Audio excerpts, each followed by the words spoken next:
ගසත් බොන්සයි කරන්න පුළුවන් යාළුවනේ. සුබ දවසක් ඒවා යාළුවනේ සියලුම දෙනාට. අද සාර ටීවී වල එක්කරන් ආවේ විශේෂ තැනකට කුඹුක් වෘක්ෂයක් ගාවට. මේ කුඹුක් වෘක්ෂය යාළුවනේ වට අඩි 40 50ක් විතර ඇති වට ප්‍රමාණය. උස සාමාන්‍යයෙන් මීටර් 350 400ක් විතර උඩට විහිදලා තියෙනවා. කුඹුක් ශාකය යාළුවනේ ශ්‍රී ලංකාව, ඉන්දියාව, බංගලාදේශ වෙන රටවල් වල තමයි ව්‍යාප්ත වෙලා තියෙන්නේ. ඉන්දියාව, බංගලාදේශ වෙන රටවල් වල කියන්නේ අර්ජුන කියලා ශාකය. ශාකය හඳුන්වන්නේ ඔයාලා දන්නවා යාළුවනේ අනෝමදස්සී බුදුරජාණන් වහන්සේ පිටදුන් බෝධියක් තමයි මේ කුඹුක් ශාකය. ඉතින් යාළුවනේ කුඹුක් ශාකයේ බීජ තමයි මේ අපි බිම තිබලා හිඳ ගත්තේ. ඇත්තටම ගොඩක් තියෙනවා ගහ වටේ. කොළත් රතු පාට වෙලා තමයි වැටෙන්නේ. කහ පාටට හුරුවට වැටෙනවා. මේ කුඹුක් ශාකය යාළුවනේ වියලි ප්‍රදේශයේ හැදෙනවා වැව් ආශ්‍රිතව. සාමාන්‍ය ශ්‍රී ලංකාවේ පහත රට ප්‍රදේශවල තමයි යාළුවනේ බහුලවම තියෙන කුඹුක් ශාකය. ඔයාලට පේනවා යාළුවනේ කුඹුක් ශාකය මේ ගඟට නිරාවරණය වෙලා තියෙනවා එක පැත්තක්ම. ඒ කියන්නේ යාළුවනේ මුල් විහිදිලා තියෙන්නේ ගඟේ උඩු පැත්තට විතරයි. මේ ගහ ජල ගැල්මකටවත් වැටිලා නැහැ යාළුවනේ. ගොඩක් ගම් වතුර ආවත් ගොඩක් ශක්තිමත් මුල් පද්ධතියක් තමයි කුඹුක් ශාකයට පිහිටලා තියෙන්නේ. මෙතන යාළුවනේ කොච්චර වතුර උනාගත්තත් මේ ගහ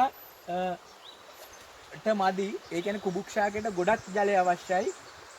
ඒකයි යාළුවනේ මේ පැත්තකම මුල් නැත්තේ. මුල් විහිදිලා තියෙන උඩහට.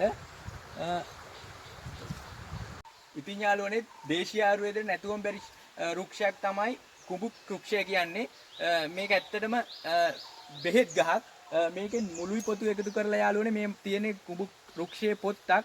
මේකේ මුළුයි පොතු එකතු කරලා යාළුවනේ දත් දිරා යාමට දත් මැද්දහම සුව වෙනවලු.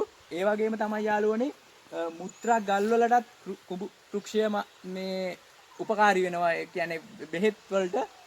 ඒ වගේම තමයි හෘදයාබාධ වලට මේ කුඹුක් වෘක්ෂයේ කිරි අරගෙන හෘදේ මාංශ පේශී ශක්තිමත් කරන්න කිරි යොදාගෙන බෙහෙත් කරනවා ආයුර්වේදයේ. ඒ වගේම කැඩුම් බිඳුම් වලට පත්තු මැල්ලුම් සඳහා යොදා ගන්නවා යාළුවනේ දේශීය ආයුර්වේදයේ. ලේ විෂ වීමට, ලේ මදිකමට වගේම ආලේපන රැසකට කුඹුක් වෘක්ෂය දේශීය ආයුර්වේදයේ ප්‍රයෝජනයට ගන්නවා. ඒ වගේම යාළුවනේ මේ කුඹුක් ශාකයේ ආදිජනයා පොතු භාවිතා කරලා හුණු සාදා කරගෙන තියෙනවා බුලත් ඉඩ සඳහා. මේ කැල්සියම් අධිකයි යාළුවනේ කුඹුක් ගහේ පොත්තේ.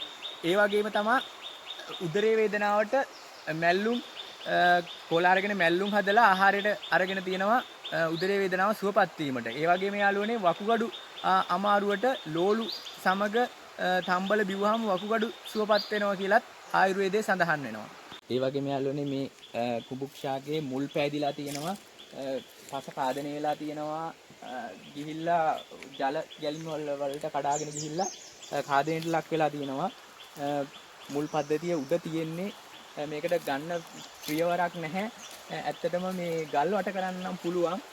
ඒකත් සාර්ථක ක්‍රමයක් නෙවෙයි ජල ගැල්මවල වලදී. ඉතින් පසු කාලීනව මේ ගහ ගලවන් වැටෙන්නත් ඉඩයි. එහෙම වුණොත් ඇත්තටම ජාතික අපරාධයක් වෙනවා. මේ වගේ කුඹුක් ශාකයක් අහිමි වුණොත්. තව දෙයක් යාළුවනේ කුඹුක් ගසක් බොන්සයි කරන්න පුළුවන්. මේ කුඹුක් ගස බොන්සයි කරද්දී ඔයාලා දැනගන්න ඕන කාරණයක් තමයි මේ පෝච්චිය යාළුවනේ සිදුරු කරන්න හොඳ නැහැ. විනාඩි පැය දෙකමාරක් විතර මේකේ වතුර රැඳිලා තියෙන්න ඕනේ. එතකොට තමයි කුඹුක් ගස වර්ධනය වෙන්නේ. ඒක නිසා පෝච්චිය සිදුරු කරන්න හොඳ නැහැ. සිදුරු කරොත් එහෙම මේක වර්ධනය වෙන්නේ නැහැ. මේක ඉඳද්දී යාළුවනේ මේ ගල් දාන්න ඕනේ යටට අඟල් දෙකක් විතර උඩට. සාමාන්‍යයෙන් අඟල් දෙකක් විතර උඩට ගල් දාලා පස් පුරවන්න ඕන. ඒකට සාමාන්‍යයෙන් දුගුරු පස තමයි යොදාගන්නේ. මැටි සහිත උනත් කමන්නේ. එතකොට මුල් යටට පෝච්චිය සිදුරු කරගෙන යන්නේ. මේක වඩාත් හොඳයි යාළුවනේ මේ තියෙන්න ඕන කොන්ක්‍රීට් දාලා කොන්ක්‍රීට් පොළොවක තමයි. එහෙම තමයි අපේ මිදුල අලංකරණයට තියා ගන්න ඕන. ගොඩක් අය හිතනවා කුඹුක් ගසත් දැවැන්ත වෘක්ෂයක් වෙන හින්දා මේක අපේ මේ ගෘහස්ථය හදාගන්න බෑ කියලා. නමුත් මේ හදලා තියෙන්නේ ඒ වගේ ගහක් තමයි නමලා හදලා තියෙන්නේ. මේකට ගොඩ ජලය අවශ්‍යයි. ඒක තමයි එකම රහස ගහක් හදාගන්න.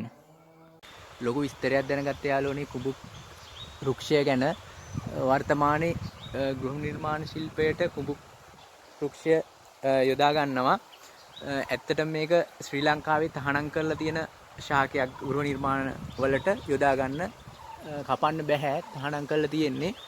ඒක ඇත්තටම හොඳ දෙයක්. ඒ හින්දා තමයි මේවා අපේ ජාතියට රැකිලා තියෙන්නේ. ඉතින් යාළුවනේ ඇත්තටම ලොකු විස්තරයක් දැනගත්ත අපි